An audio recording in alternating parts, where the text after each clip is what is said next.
미국 안보의 핵심이자 최고의 권위를 자랑한다는 미국 국방전략연구소. 최근 이곳 연구소에는 한국과 관련한 주제로 회의가 열렸고, 한국은 이대로 끝장이니 아니냐는 다소 살벌한 갑론을박이 펼쳐졌다고 하는데요. 그렇다면 대체 이들이 무슨 회의를 나눴던 것인지 자세한 내용 살펴보도록 하겠습니다. 안녕하세요. 저는 미국 출신의 션이라고 합니다. 저는 미국 국방전략연구소에서 수석연구원으로 근무하고 있고, 최근에는 매우 충격적인 첩보를 입수하게 돼서 연구소 내에 비상이 걸리게 되었죠.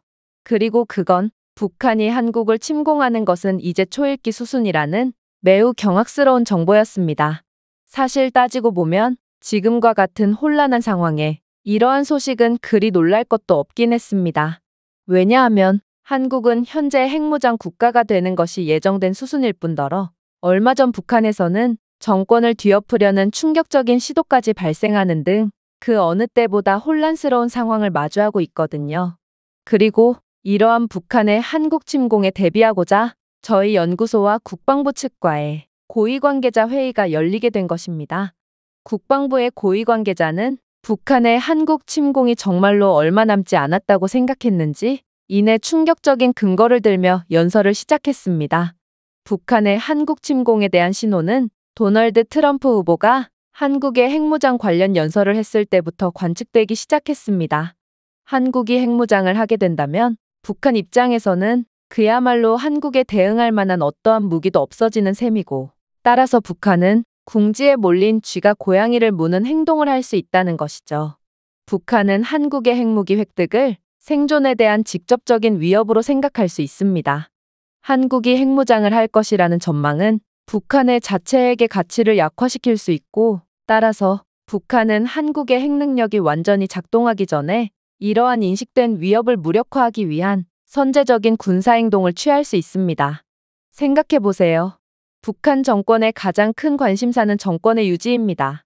그런데 핵무장된 한국은 힘의 균형을 한국 쪽으로 압도적으로 가져올 것이기 때문에 잠재적으로 한국과 미국이 북한에 대해 더 공격적인 정책을 추구하도록 보일 수도 있습니다.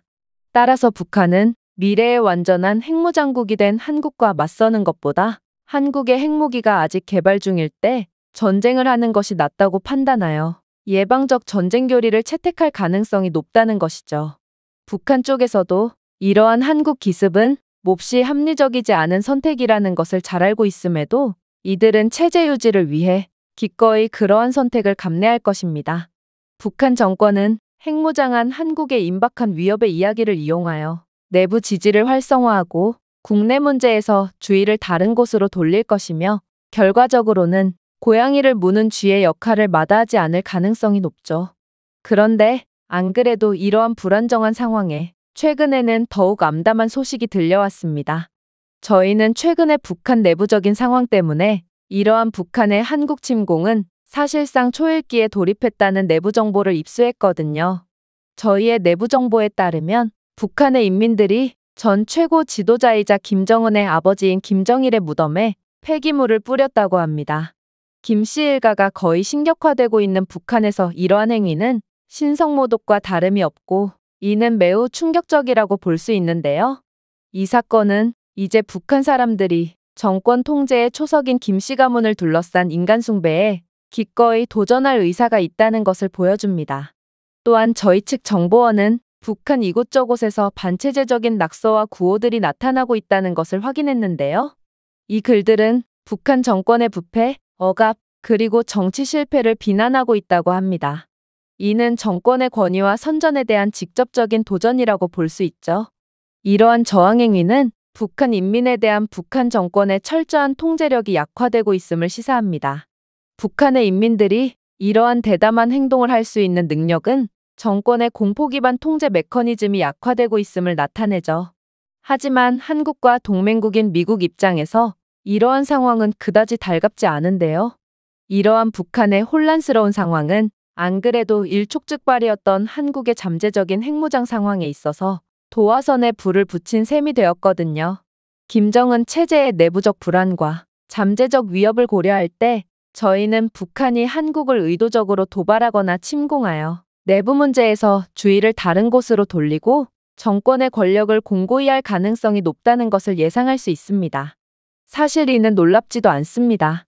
북한에 대한 국제 제재, 잘못된 관리, 중국발 전염병 대유행으로 악화된 경제적 어려움은 광범위한 식량 부족과 인플레이션으로 이어졌기에 북한 인민들의 불만을 더욱 부추기고 있거든요. 따라서 이번 상황과 같은 21세기 들어서 가장 큰 북한 정권 내의 혼란은 어찌 보면 당연하다고 볼 수 있죠. 문제는 저희 쪽 첩보원들은 북한이 실제로 한국 침략을 정당화하기 위한 여러 가지 사전적인 움직임을 포착했다는 것입니다. 북한은 거짓 작전을 조직하여 비무장지대를 따라 사건을 일으키고 한국을 이유 없는 침략자로 비난하고 있다고 하는데요. 이러한 사건들은 한국을 침략자로 묘사하고 북한 주민들을 결집시키면서 체제를 안정화하려는 의도가 뻔히 보인다고 할 수 있죠. 또한 북한 정권은 국가안보라는 미명하에 반대파에 대한 탄압을 강화했습니다. 이들은 비판론자들과 의심스러운 반체제 인사들에 대한 가혹한 보복과 숙청을 정당화하면서 적과 협력하는 반역자들이라는 꼬리표를 붙이고 있죠. 하지만 북한보다 더욱 성가신 부분은 따로 있습니다. 바로 중국의 개입이죠. 저희는 중국이 북한 체제의 완전한 붕괴를 막기 위해 개입할 가능성에 주목하고 있습니다. 중국은 국경에서 미국과 연합하는 통일 한국을 두려워하고 있고 북한의 기습 행동을 적극적으로 지지해줄 확률이 높거든요. 만약 중국까지 참전하면 한국은 매우 어려운 상황에 놓일 것입니다. 저는 이러한 충격적인 시나리오에 할 말을 잃고 말았습니다. 한국이 전쟁에 휘말리게 되면 사실상 미국도 자동 참전이고 그렇다면 세계는 또다시 혼돈의 소용돌이 속으로 빨려 들어가게 되거든요. 그러나 이러한 국방부 관계자의 합리적인 것처럼 보이는 주장에 연구소장님은 알 수 없는 표정을 지으시더니 이내 상상치도 못한 주장을 해오기 시작했습니다. 현재 북한이 위협적인 행동을 하고 있는 건 사실입니다.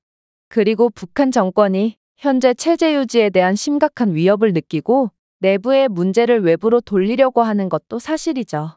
그러나 결론적으로 북한은 절대로 한국을 침공할 수 없습니다. 30년 전이었다면 가능했을지 모르겠지만 지금 북한이 한국과 맞붙었다간 그건 전쟁이라고 부를 수도 없는 일방적인 학살쯤의 양상이 펼쳐질 거거든요. 그리고 이는 북한도 잘 알고 있죠. 한국의 국방력은 이젠 두말할 필요도 없는 세계 최강이라고 볼 수 있고 이들의 약점을 굳이 꼽자면 핵무기 비확산 조약에 가입에 따른 핵무기가 없는 국가라는 것밖에 없습니다. 그럼에도 북한이 체제 유지를 위해 억지로 한국을 침공하고자 할 때는 한국에 대한 핵개발 승인 명령이 떨어진 직후쯤이 되겠죠. 한국의 핵개발 소식은 안 그래도 혼란스러워진 북한 정권에 깊은 좌절감을 안겨다 줄 것이고 북한은 한국이 핵무기 연구에 필수 인력들을 투입했을 때를 노려 침공해 올 가능성이 높습니다. 하지만 한국은 전 세계가 예상하는 것보다 훨씬 더 빠른 시일 내에 핵개발을 완료할 수 있는 국가로 북한의 이러한 선택은 최악의 실수가 될 것입니다. 북한은 한국이 핵무기가 없는 틈을 노렸다고 생각하겠지만 그 틈은 그들의 생각보다 훨씬 더 촘촘하기 때문이죠. 일단 현재 한국은 원자력 기반 시설과 기술에서 세계적으로 가장 발전된 나라 중 하나입니다.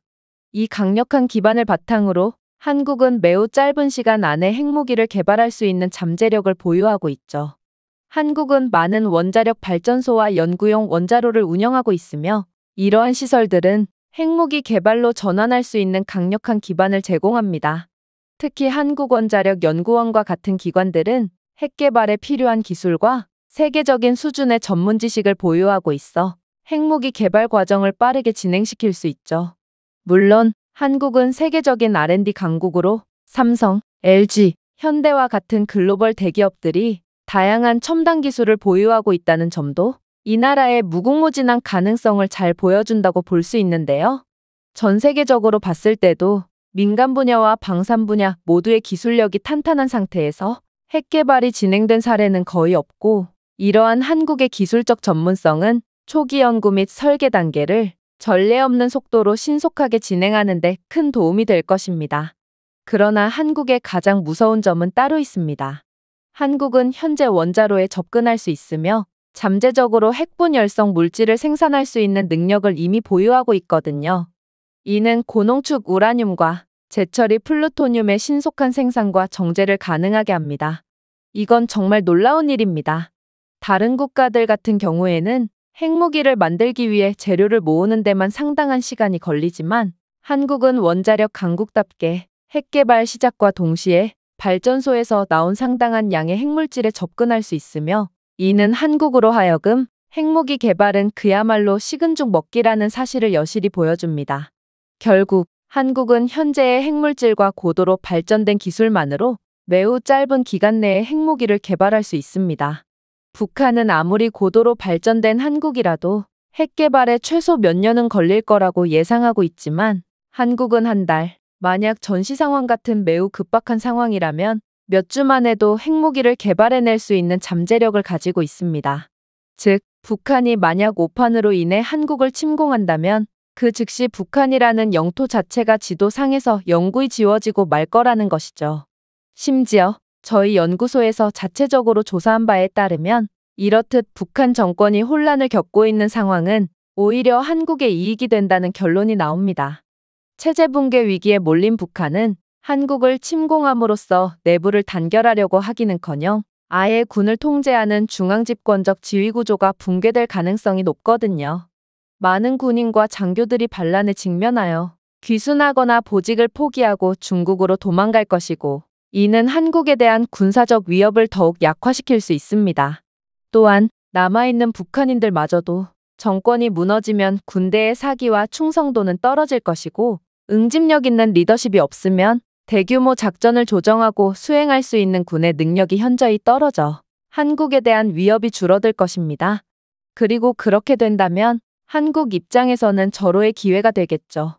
더 이상의 응집력이 없는 북한과 국경을 맞대게 된 한국은 통합된 방위태세를 갖게 되어 북쪽의 위협으로부터 방어할 필요가 점점 사라지게 될 것이기 때문입니다. 또한 북한에 의한 지정학적 긴장을 상당 부분 해소한 한국은 지역 및 국제 문제에서 더 강력한 목소리를 내며 동북아에서 더 영향력 있는 국가로 부상할 수 있습니다. 이에 핵무장까지 하게 된 한국은 사실상 아시아의 패권국으로 발돋움하며 더 많은 영향력을 행사할 수 있을 것이 분명합니다. 연구소장은 이쪽 분야의 전문가답게 몹시 논리적인 연설을 마쳤습니다. 그러나 국방부 관계자는 어이가 없다는 듯 고개를 가로저을 뿐이었죠. 그렇다면 중국은 어떻게 할 거죠? 북한이 움직이는데 중국이 가만히 있을 리는 없고 따라서 당신의 북한만 움직인다는 주장은 가정부터가 잘못되었다고 할 수 있습니다. 실제로 중국은 한국의 핵무장을 가장 견제하고 두려워하는 존재로 북한에 의해 마지못해 참전하는 것이 아닌 북한을 대리인으로 세워 적극적으로 전쟁에 참전하려는 움직임을 보이고 있기도 하죠. 중국이 참전한다면 양상은 당신이 가정한 대로만 흐르지는 않을 거란 말입니다. 하지만 국방부 관계자의 다소 날선 비판에도 연구소장은 너무나도 여유롭게 웃을 뿐이었어요. 그리고 이내 충격적인 말을 건네왔죠. 아니요, 당신은 완전히 잘못된 생각을 하고 있습니다. 중국이 한국의 핵무장을 반대하고 또 한국을 견제하기 위해 핵무장을 하기 전에 침공을 감행한다고요? 그건 한국 핵무장에 대한 논의 초반에나 그랬지. 지금의 중국은 한국의 핵무장을 반대하고 있지 않습니다. 오히려 중국은 슬그머니 한국의 눈치를 보며 한국의 고개를 숙이고 들어가는 기이한 움직임까지 보이고 있죠. 실제로 중국은 몇 년간이나 중지됐던 한국과의 회담을 개최하는 등 전과는 완전히 다른 행보를 보이며 한국에 아부를 하는 듯한 모습을 보이고 있거든요. 그도 그럴 것이 그동안은 한국의 핵무장이라는 문제 자체가 그다지 현실적이지 않았지만 이제는 한국의 핵개발에 대한 계획이 어느 정도 구체화되고 매우 현실성 있게 된 상태입니다. 그래서 중국도 한국의 핵무장의 여파에 대한 연구가 완벽히 된 상태일 겁니다. 이젠 중국도 한국이 핵개발이 가능하게 된다면 당장 한 달 안에도 핵무기를 만들 수 있다는 것을 인지했고 만약 중국이 한국과의 전쟁을 핵무기가 만들어지는 한 달 안에 끝내지 못할 시에 한국은 전쟁을 치르면서도 핵무장을 단숨에 완료하고 유사시 중국 본토로 수천 발의 핵미사일을 날려서 중국을 쑥대밭으로 만들 수 있다는 사실을 그 누구보다 잘 알게 되었죠. 당연히 중국이 한국을 한 달 안에 끝낼 수 있다는 결론이 나오면 중국은 의심할 여지 없이 한국을 침공할 것이고, 오히려 한국은 대만보다도 앞선 중국의 주요 타겟이 될 가능성이 큽니다. 그러나 중국이 한국을 한 달 만에 끝낼 수 있을까요? 최근 들려오는 정보에 따르면 중국은 한국을 한 달 내에 끝내기는커녕 오히려 한국이 중국을 압도할 수도 있다는 결론이 도출됩니다. 그건 바로 한국이 최근에 개발한 신형 무기 때문이죠. 한국은 최근 전 세계로 수출되고 있는 첨단 재래식 무기뿐만 아니라 다양한 무기의 연구 개발을 게을리하지 않고 있고, 이러한 강력한 기술을 토대로 또 다른 놀라운 무기를 만들어냈거든요. 그건 바로 전자기 펄스 기술 발전입니다. EMP 기술 덕분에 한국 국방력은 방어 및 공격 능력에 강력한 차원을 더했습니다. EMP 무기는 전자 시스템과 인프라를 무력화하도록 설계되어 직접적인 물리적 파괴 없이 전략적 이점을 제공하죠. 이러한 EMP 무기는 적의 전자 및 레이더 시스템을 무력화하여 조기 경보 및 미사일 방어 시스템을 작동하지 않도록 하는 첫 번째 공격으로 사용될 수 있습니다. 그리고 이것은 최소한의 요격과 최대의 영향을 보장하는 다음 핵 공격에 대한 최적의 창을 만들죠. 따라서 중국군이 한국 침공을 시작한다면 한국은 EMP 미사일을 배치하여 중국 지휘통제소를 목표로 하고 무력화시킬 수 있습니다. 이것은 중국군의 조정을 방해하여 그들의 작전의 혼란과 지연을 야기할 것이고, 한국은 그 틈에 미사일 공격이나 핵 공격으로 전쟁의 시작과 동시에 중국 본토를 즉각적으로 초토화시킬 수 있겠죠. 이뿐만이 아닙니다. EMP 무기는 중국의 감시용 드론, 위성, 정찰기를 무력화하여 중국의 눈을 완전히 멀게 하고 한국 방어에 대한 정보 수집 능력을 제한하는 데 사용될 수 있거든요. 이건 중국에 매우 치명타로 작용할 수 있습니다. 중국은 대만과의 문제 때문에 이러한 정보 수집 능력을 집중적으로 키워왔거든요. 그러나 한국의 기술력은 순식간에 중국의 눈을 빼앗아 버릴 것이고, 이제 주도권은 한국군이 완전히 가로채게 된 것입니다. 결국 중국이 할 수 있는 건 아무것도 없어지게 됩니다. EMP 폭탄은 중요한 방어 위치 위에 배치되어 전자차단 구역을 만들 수 있고, 이것은 중국군이 유도탄과 드론 폭탄을 사용하는 것을 완전히 차단할 뿐만 아니라 이미 EMP로 인해 지휘통제소, 통신망, 무기체계 등이 무력화된 중국군은 미사일 유도 및 발사 능력이 무력화된 까닭에 재래식 무기뿐만 아니라 최후의 보루인 핵미사일 사용도 불가능하게 되거든요. 이들은 그저 한국군의 공세를 온몸으로 받아내는 것뿐 별다른 수가 없게 됩니다. 물론 앞서 언급했다시피 한국은 핵무기를 빠르게 개발해낼 거라는 사실을 잊으면 안 됩니다. 그리고 핵공격에 EMP 무기를 결합하면 전략적 공격의 효과를 극대화할 수 있죠. EMP 폭발은 적의 미사일 방어망과 통신망을 무력화시켜 핵탄두가 방해받지 않고 목표물에 도달할 수 있도록 보장합니다. 결국 한국군에 비해 기술적으로 열세에 있는 중국군은 현대 전쟁에서는 숫자보다 품질이 더 중요하다는 사실을 뒤늦게 깨달을 것이고, 결국 한국 침공에 실패할 뿐만 아니라 중국 본토는 석기시대로 돌아가서 자신들이 이룬 모든 문명이 초기화되는 아픔을 겪어야 할 것입니다. 이게 한국을 침공한 대가죠. 다행인 점은 중국은 이 사실을 아주 잘 알고 있다는 것입니다. 따라서 북한이 경거망동을 한다고 해도 중국은 북한을 지원해주지 않을 것이고, 오히려 북한이 한국을 도발하는 것도 원치 않아 하며 은근슬쩍 한국의 편을 들어주는 것이죠. 중국은 새로운 아시아의 패권국으로 올라설 한국이 영 안이 꼽고 견제하고 싶으면서도 핵무기를 등에 업은 한국을 잘못 건드렸다간 한국의 핵탄두가 중국 쪽으로 향하게 될 거라는 사실을 잘 알고 있고, 굳이 핵무기가 아니더라도 한국을 점령하는 건 절대로 불가능한 일이라는 것을 이미 파악한 상태입니다. 그래서 그간 소국이라며 무시해왔던 한국에 직접 회담을 요청하는 등의 다소 자존심이 상하는 행동을 감내하면서 한국의 척을 지지 않으려고 하는 것이죠. 물론 비단 군사력에 대한 부분이 아니더라도 중국이 한국과 친해지기 위해 기를 쓰는 이유는 따로 있습니다. 그건 바로 한국은 엄청난 경제대국으로 중국 입장에서는 절대로 놓쳐서는 안 될 협력체거든요. 한국은 중국의 최고 무역 파트너 중 하나이며 양국 무역은 매년 상당한 수치에 도달합니다.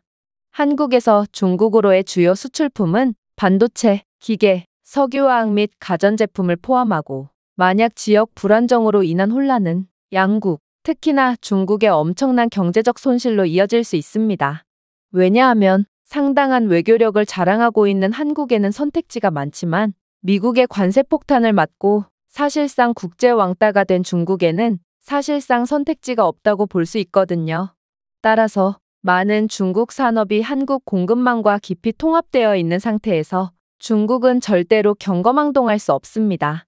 전자제품, 자동차 부품 및 기타 첨단 기술 제품의 부품은 한국에서 오고 있고 이제는 중국에 이러한 첨단 제품 수출을 해줄 나라가 점점 더 줄어들 것이 확실시되는 상황에서 한국과 척을 지게 된 중국은 생산과 경제 성장에 엄청난 영향을 미치게 될 거거든요. 사실 이러한 현상은 국제사회를 돌아봐도 쉽게 이해할 수 있습니다. 기술적으로 우위에 있는 국가는 선택권이 있고 그렇지 못한 국가는 끌려다닐 수밖에 없거든요. 그리고 공교롭게도 그 전자의 예가 한국, 끌려다니는 후자의 예가 중국이라고 볼 수 있습니다. 한국은 삼성과 SK하이닉스와 같은 회사들이 중추적인 역할을 하는 반도체 제조의 세계적인 리더지만 중국의 아직 성장하는 기술 산업은 스마트폰, 컴퓨터 및 기타 전자장치를 위해 한국 반도체에 의존하고 있는 게 현실이거든요. 즉, 한국과의 관계 악화로 인해 반도체 공급이 불안정해지면 중국의 기술 성장에 크나큰 악영향을 미칠 것이고 그렇게 된다면 안 그래도 경제위기 속에 저성장의 늪에 빠진 중국은 아직 잘 쳐봐야 중진국임에도 마이너스 성장을 하게 되는 대참사가 날 수도 있습니다. 또한 한국은 동아시아에서 핵심적인 경제 중심지 역할을 한다는 것도 중국이 핵을 등에 업고 더욱 부상할 한국에 숙이고 들어갈 수밖에 없는 이유가 될 수 있습니다. 한국의 안정은 지역 경제 안정에 기여하고 중국의 광범위한 경제이익에 도움이 되죠. 물론 중국뿐만 아니라 아시아 국가들 모두는 아시아 패권국으로 발전할 한국에 있어서 더욱 조심스러운 태도를 취할 수밖에 없습니다. 이제 한국의 항구는 세계 해운 항로의 중요한 노드가 될 것이고 분쟁은 해상무역을 방해하여 세계 공급망에 영향을 미치고 결과적으로 자국의 무역 흐름에 영향을 미칠 수 있거든요. 따라서 중국도 계산기를 두드려본 결과 핵무장으로 인해 동아시아의 패권국으로 발돋움할 한국의 눈치를 보고 슬슬 비위를 맞추며 숙이는 편이 낫다는 결론을 내리게 된 것입니다. 물론 우리는 중국이나 북한의 혹시 모를 돌발 행동까지는 예상할 수 없으니 한국도 완전히 긴장의 끈을 놓아서는 안 되겠죠. 하지만 결국 지금의 한국은 조금의 틈조차 없는 세계적인 강대국이 된 상태고 이러한 한국의 강력함은 결국 스스로를 지키고 라이벌 국가로부터의 존경심을 이끌어내고 있습니다. 도대체 어떤 나라가 이 나라에 선제 공격을 가할 수가 있을까요? 한국은 이제 지정학적 갈등에 휘둘리지 않는 완전한 국가가 되었고 이 나라가 핵무장을 하게 된다면 지금보다도 몇 배나 더 강력해진다는 것은 모두가 아는 사실이겠죠? 한국이 결국 미국을 초월하는 최강국의 자리에 오를지는 모르겠지만 결국 미국의 최후방국인 한국이 국제무대에서의 영향력이 높아지는 것은 미국 입장에서도 통제가 되지 않는 적을 완벽하게 견제할 수 있는 좋은 기회가 될 것입니다. 연구소장의 말에 회의실 내부에 있던 모든 고위 관계자들은 고개를 끄덕이며 수긍하는 모습을 보였습니다. 만약 한국이 약한 국가였다면 핵무장은 오히려 이 나라의 독이 되었을 수도 있겠지만 한국은 핵무장을 감당할 수 있을 만큼 강력한 나라가 되었고 이제는 그 날개를 전 세계에 활짝 펼 때가 오지 않았나 하는 생각이 들기도 하네요.